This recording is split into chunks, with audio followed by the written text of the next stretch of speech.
it's Christina and we're talking test tips. And today we're going to talk about the fifth or experimental section of the SAT. All right, we're going to talk about what we know and what we don't know about this mysterious section of the SAT and how you should approach it come test day. So there's always been some sort of experimental section on the SAT, and the College Board includes this section to try out different questions on students to gauge fairness and level of difficulty. So the good news is that the College Board is using the data gathered from this extra section to create future tests that are more fair and balanced. So, quick bit of background. Back in 2016, only students who did not take the essay section were actually given this experimental fifth section. But as of March 2019, anyone who takes the SAT, including those who are writing the essay, can have this extra section on test day. Now, the information about this section is vague at best, so let's talk about what we do know. It's called the fifth section because it's usually given after the fourth section, which is the math with calculator section.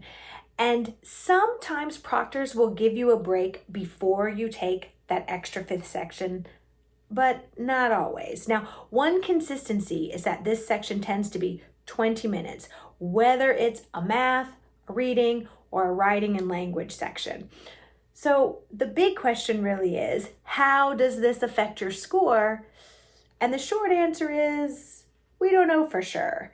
There is some really tricky wording by the College Board that makes me wonder if it could have some impact on your score, but there are 3 reasons why I think it's highly unlikely that anything on Section 5 counts towards your score.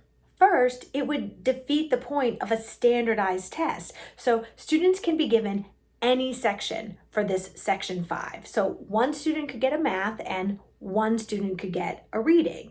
So if the College Board were counting questions from Section 5, then these tests of these 2 students would no longer be standardized, right? Student A would have taken more different math questions than student B, and student B would have taken more different reading questions than student A, and that's the exact opposite of standardized. Second, the time limit for Section 5 actually doesn't align with any of the other sections, so counting any question from this section would be like giving extra time to some students, but not all students. Third, we would really hope that the College Board's policy would be clearer if they were counting any of Section 5 towards your score. So I tend to think that the policy is vague so that students will try their best instead of just blowing it off. I mean, if students don't take this section seriously,